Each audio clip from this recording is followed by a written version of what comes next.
The sun dipped low over Marlow Ridge, painting the southern Arkansas sky in streaks of violet and rust. The air was thick with humidity and memory, the scent of pine, rust, and something older, like stories no one had told in years. This forgotten town, nestled between swamps and cotton fields, once thrived with the rhythm of freight trains and the hum of mill machines. Now it stood still, caught somewhere between decay and stubborn pride.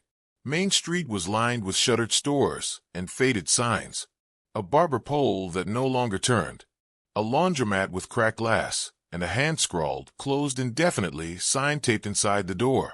The only light came from an old diner, the Southern Table, its flickering neon sign casting a faint pink glow on the gravel lot. Inside, the smell of cornbread, fried okra, and coffee strong enough to peel paint lingered like a hymn. The Southern Table had been serving the town for nearly 50 years. It wasn't just a diner. It was where marriages had been proposed, where fishermen talked weather and football, where teenagers once flirted over milkshakes and onion rings. It was the heart of Marlow Ridge, stubbornly beating even as everything else around it slowed to a crawl. And that's where Bill Clinton showed up, his dark SUV rolling to a stop in a cloud of dust. He stepped out, jacket slung over one shoulder, his white shirt wrinkled from hours on the road. He looked tired, not the kind of tired you fix with sleep, the kind that comes from carrying too many memories too far down the road. He hadn't planned on stopping. It was supposed to be a quiet drive, an impromptu escape from Washington, from interviews, speeches, and the weight of being Bill Clinton all the time. He had told no one. No motorcade, no press. Just him, his thoughts, and the ache for something real. Inside, the diner buzzed with low conversation and the occasional clink of cutlery. Locals hunched over their plates. A mechanic with oil-stained hands, a young waitress leaning against the counter scrolling her phone, an old couple splitting a slice of pecan pie in comfortable silence. No one looked up when the former president walked in. That surprised him. In New York or L.A., his presence would trigger selfies and whispers. In Washington, people stopped him mid-step to talk policy or memory.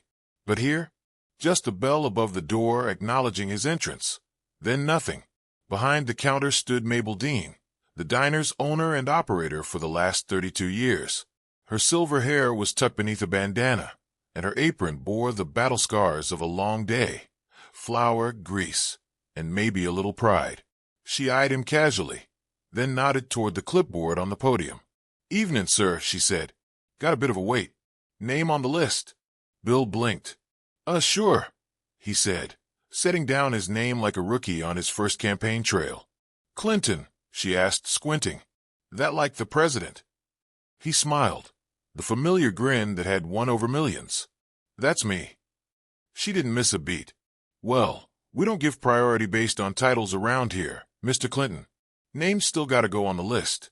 Folks V been waiting since 5. He glanced over her shoulder. An empty booth gleamed in the back, its red vinyl seat catching the glow of the neon sign. "Looks like there's one open right there." "That's reserved for the Henleys," she said.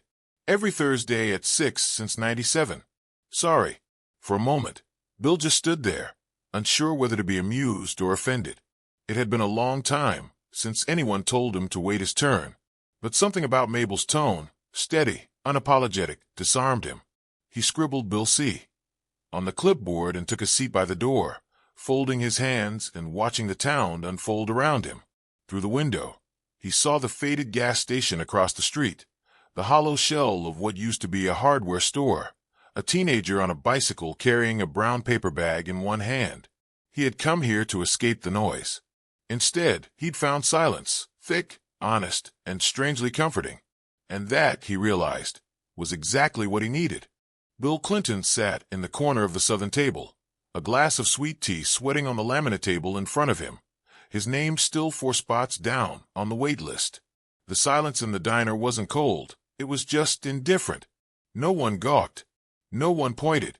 It was almost as if he had stepped into a parallel world, one where past titles and old glories didn't mean a thing. He liked it more than he expected. The people around him were etched in the weathering of real life. A man with hands like bark from decades of carpentry, a teenage girl doing homework with her earbuds in, a mother calming a toddler with crackers from her purse. These weren't folks chasing headlines. These were folks just trying to make it through the day. When a server finally called his name, Bill rose slowly, more out of habit than expectation. As he slid into a booth near the window, he caught a faint smile from the old man across the aisle. The man nodded, like he knew exactly who Bill was, and didn't care one way or another. "Coffee?" asked the server, a young man with tattoos peeking from under his rolled-up sleeves. "Absolutely," Bill said, "and maybe whatever's best tonight." "That'd be the meatloaf," the server replied without hesitation. "Mabel makes it herself." He smiled. "Then that's what I'll have." As the server walked away, Bill looked out the window, watching the way the street lamps flickered against the cracked pavement. He thought about his childhood in Hot Springs, the quiet nights, the smells of cornbread from kitchens, the way folks used to talk slow and live slower. Somehow, Marlow Ridge felt like a page torn from those years. He hadn't realized how much he missed it until now. The meatloaf arrived thick, smothered in brown gravy, flanked by mashed potatoes and green beans. It was the kind of plate that didn't try to impress. It just filled you up.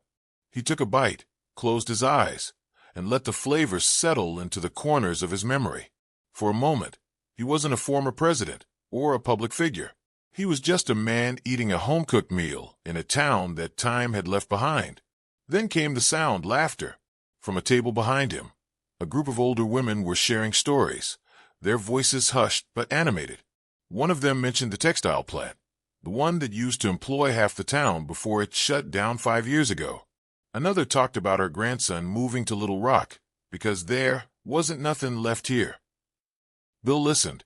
He always had a gift for listening, not just to the words, but the ache beneath them. And what he heard now wasn't just nostalgia. It was grief. Marlow Ridge wasn't just forgotten by the world. It was being slowly hollowed out by neglect, by economic stagnation, by the quiet erosion of purpose. As the meal ended, he paid his bill, in cash, and left a generous tip. The server didn't react. No nod of recognition. Just a polite, "Thank you, sir. Come back soon." Outside, the air was thick with the scent of damp earth and honeysuckle.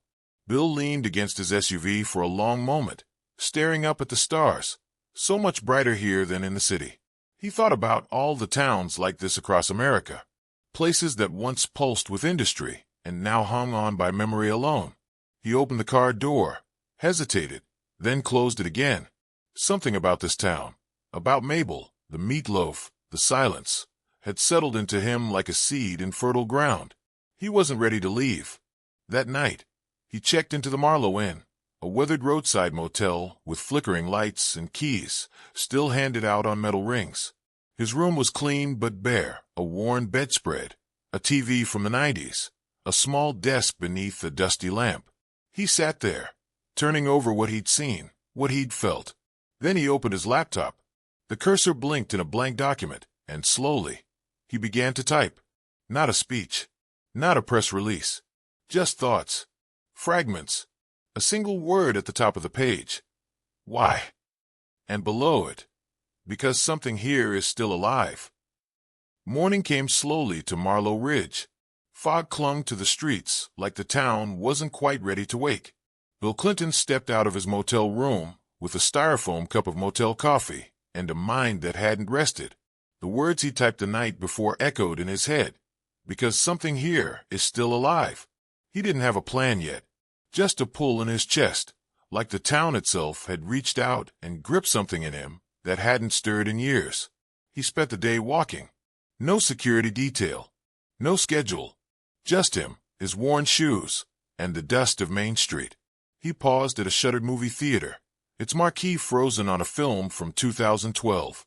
At the corner, an old pharmacy stood locked behind rusted gates, sun-faded posters promising relief for ailments long forgotten.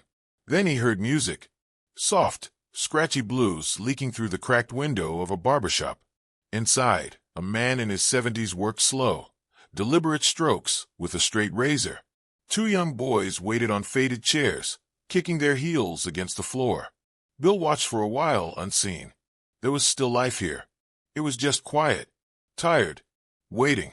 At noon, He returned to the southern table. Mabel was there, wiping down counters, her bandana tied tighter today, her eyes a little more curious. This time, she greeted him with a slight nod. Not recognition, more like acknowledgement. "Back already?" she asked. "Couldn't stay away," he replied. "That meatloaf's still talking to me." She smirked. "I'll take that as a compliment." He ordered coffee, then biscuits and eggs. As he ate, he listened again. A man at the counter argued with someone on the phone about a loan application. Two waitresses swapped shifts because one had to take her mama to the doctor.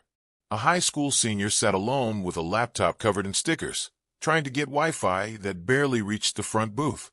They weren't stories. They were signals. Bill scribbled notes on a napkin, habits he never really lost. Bank loans denied. Student can't connect. Caregivers overloaded. Workforce shrinking. When he left the diner, he didn't go back to his motel. He went to the town library. It was half the size of his old high school cafeteria and quieter than a church on Monday. One computer hummed in the corner. A handwritten sign taped above it read, "Limit 20 minutes if others are waiting." Behind the desk sat Miss Jeannie Raines, a retired schoolteacher who now ran the library on a volunteer basis. Her glasses hung low on her nose, and her eyes lifted slowly when she saw him. "I know who you are," she said without blinking. "But unless you're here to shelve books, you'll have to wait. I'm behind on cataloging." Bill chuckled. "I'm not here for the photo op." She gave him a long look. "Good, because this town's had enough people who smile and leave." He offered to help. She scoffed, then handed him a stack of returns. He spent the next hour shelving books, not for appearances, but because it felt right, and because every book spine he touched made him feel like he was doing something real again. Later, they talked. She told him about funding cuts, about the broken HVAC system, about the kids who still came in after school just to sit somewhere safe. He listened, took more notes. "You're not going to fix this place with a check," she said at the end. "It needs people. Commitment." "I know," he replied quietly, "but commitment's got to start somewhere." That evening, Bill sat back at his motel desk. He opened his laptop again and retitled his document. Marlowe Project, Phase 1. Under it, he listed 3 priorities. Save the southern table. Fix the library. Listen more. He didn't know where this was going, but for the first time in a long time, he wasn't following headlines or polls. He was following something quieter, the spark of a town that refused to die.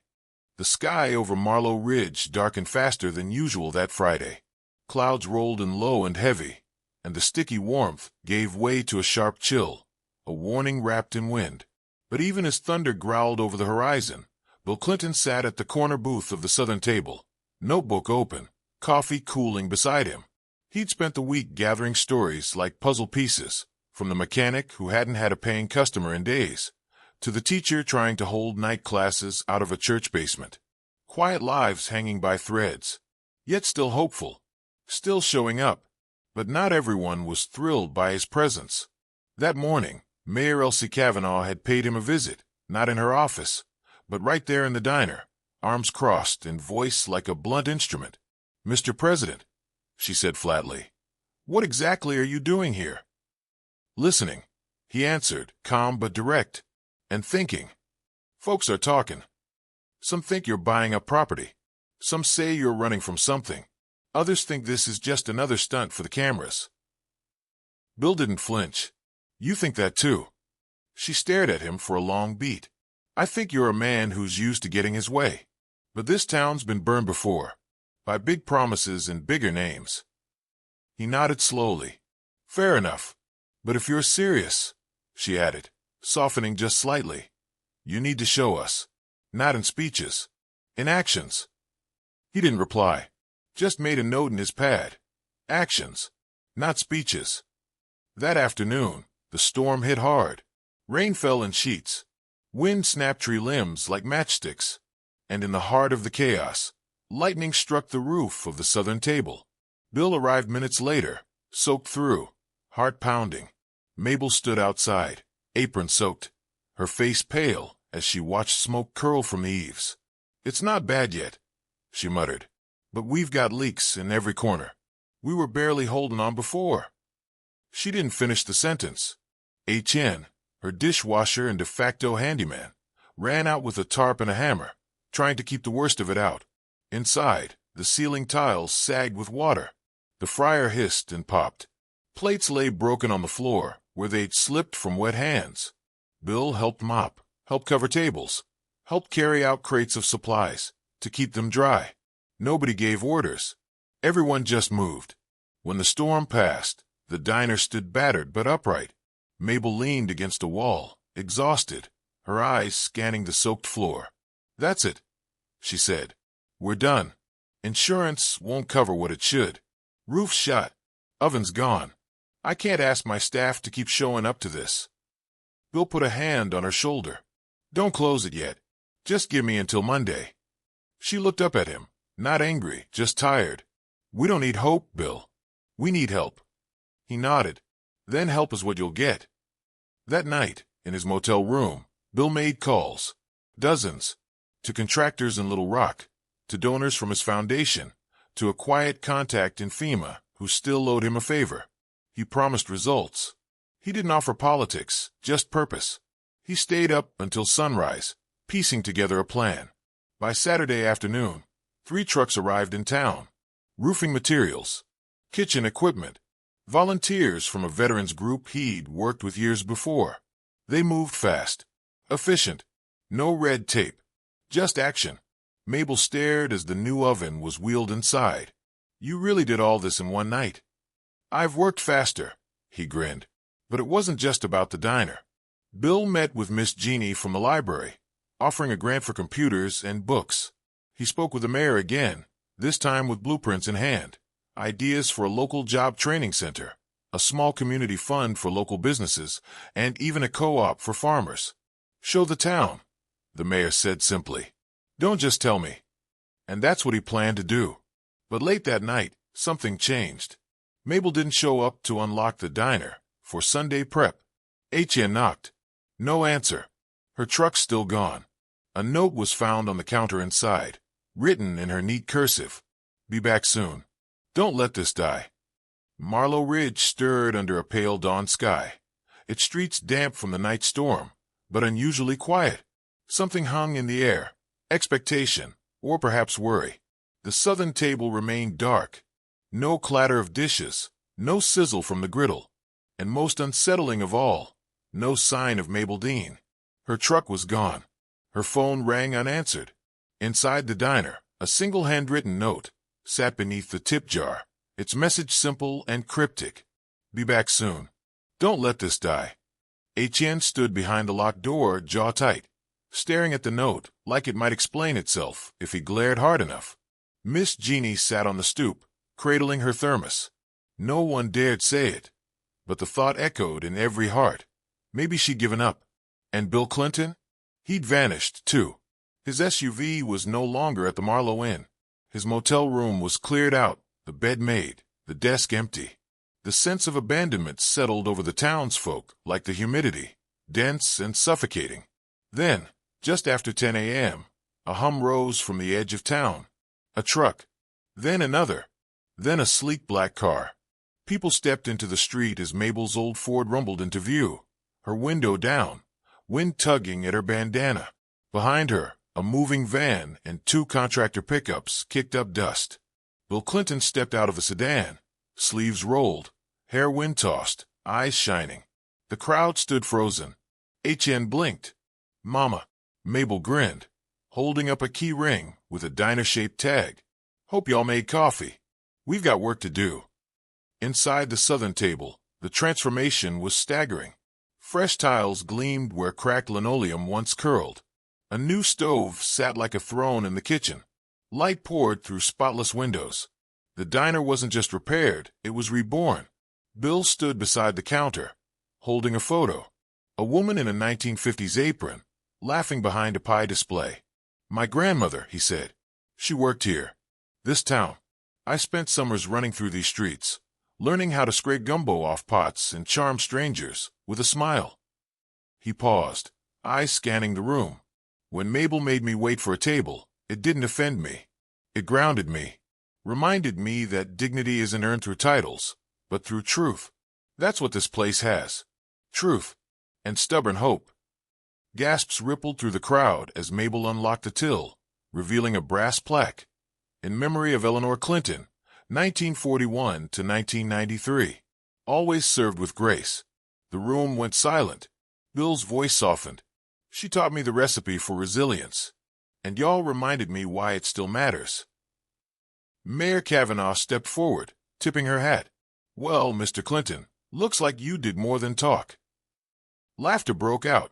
Applause. Miss Jeannie wiped her eyes with a napkin. Etienne hugged his mother tight. The friars hissed to life. The first orders rolled in. Later that afternoon, as sunlight spilled through the glass and the smell of cornbread filled the air, a news van from Little Rock pulled up. A reporter stepped out, notebook in hand, asking, Mr. President, why invest so much in a forgotten place? Bill looked up from his coffee, smiled, and answered plainly, because some places aren't forgotten. They're just waiting to be remembered. If you like the video, don't forget to subscribe and press the like button.